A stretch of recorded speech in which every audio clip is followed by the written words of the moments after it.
Oh man, who the heck is John? Looking at my profile, probably trying to steal my business. Gotta lock this thing down.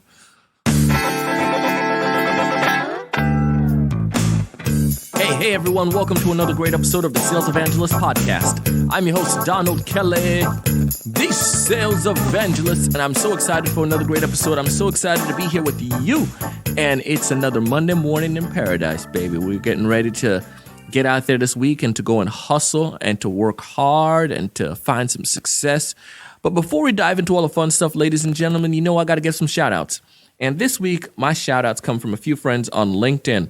Want to give a big shout out this week to John Lorenz, also to Brandon Redeker, Dale, and also my good buddy Ram. Thanks so much for the good hacks and strategies that you shared with me this week. I appreciate that. And if you'd like to connect with me, you can go ahead and find me on LinkedIn, Donald C. Kelly. You can find me on Twitter, Donald C. Kelly. You can also find me on Instagram, Donald C. Kelly. You can also find our private Facebook group for sales professionals, entrepreneurs, hustlers like you and me. It's the Sales Evangelizers. Again, that's our private Facebook group on LinkedIn, the Sales Evangelizers. Or you can go ahead and be a nice friend and like our Facebook page, the Sales Evangelist. That's where we show behind the scenes pictures, motivation, and just things that's going on in life. So check it out, the Sales Evangelist on Facebook. As always, we're getting excited for next month when we're launching the TSC Hustlers League. Right now, we're in a soft launch, and you can go ahead and check it out. TSC Hustlers League. It's going to be awesome. It's a community dedicated to sales professionals, entrepreneurs, whether you're new to sales, whether you're a seasoned sales professional. We're working on some videos this week to promote it. So you're going to get to see that in the next couple weeks. But it's getting really exciting back here, man. And this is a tool that changed my life. When I took sales training, I went to this weekly group and for about a year, and it revolutionized the way that I started to sell. And I highly recommended it. And now I have the opportunity to create this electronically where we can have group trainings, group connections, where you can have accountability, where you can have a little bit of competition. I love that stuff. So we're going to have some good time, man. So I'm excited for this. It's TSC Hustlers League. Go ahead to thesalesevangelist.com/hustlers, thesalesevangelist.com/hustlers. Again, TSC Hustlers League. So keep checking that out. I'd love to have you opt in and get a 20% discount upon the opening. So check it out. Now, today I want to chat about this little thing we call LinkedIn and how powerful it is. But there's something that we kind of fall into as sales rep. And I saw a post recently in a community, and it was talking about like the idea of should you connect with your competitors on LinkedIn or not. Now, I have my opinions, and I'll share that in just a little bit. But before that, I just kind of want to just dig deeper into this and help you understand what I'm getting at. Some people might say if you connect with your competitors on LinkedIn, they might steal your customers. They might, steal your business. They might see your secrets and all of this stuff.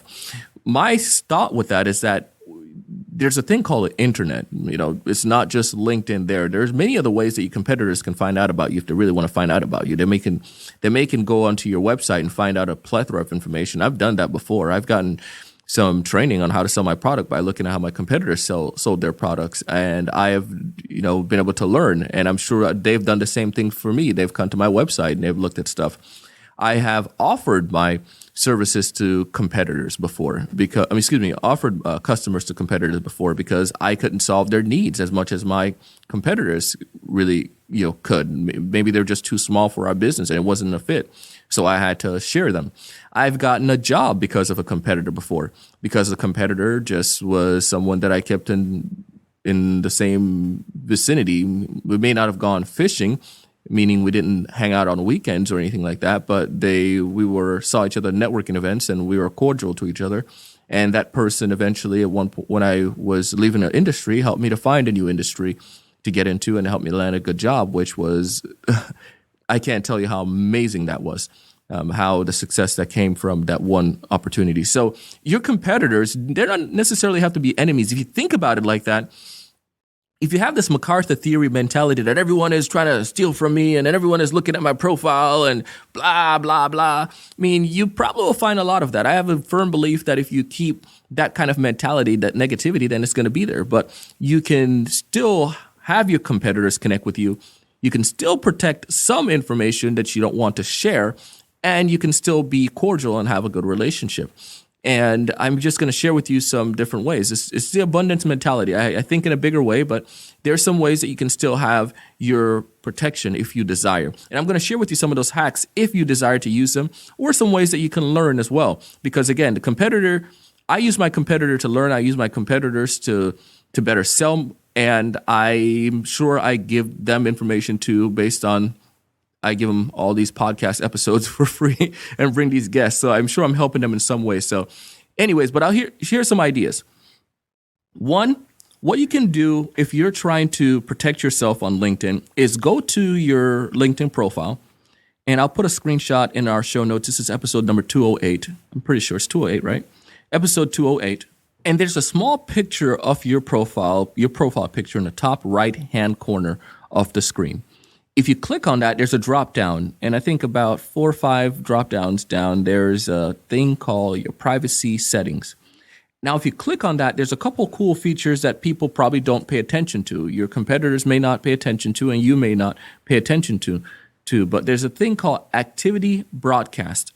And this lets people know when you change your profile, make recommendations, or follow companies.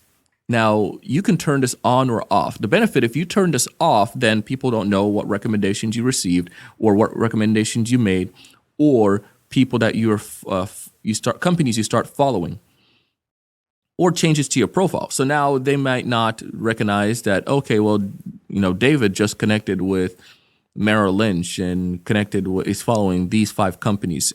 If it's your competitor, that competitor can see that you're following those companies, and that they might start following those companies as well. Again, for me, I believe strongly in myself and my product and my service, and I believe that I'm a true hustler, and it's not cocky, I'm just confident in my ability. So I don't care if you know what companies I follow. I don't care if you do that.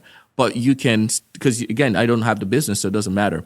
But you can still do that as a way to protect and see, if I hide what companies you're following or what recommendations you made.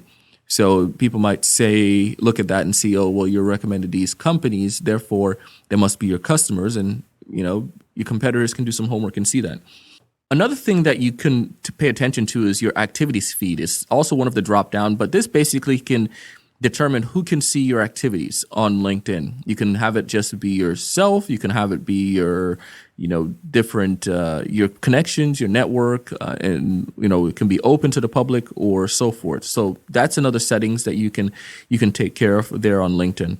And another one that you can use to protect yourself is based on your connection. Who can see your connections? People in your network, people that you're currently, that's following you and so forth, or no one.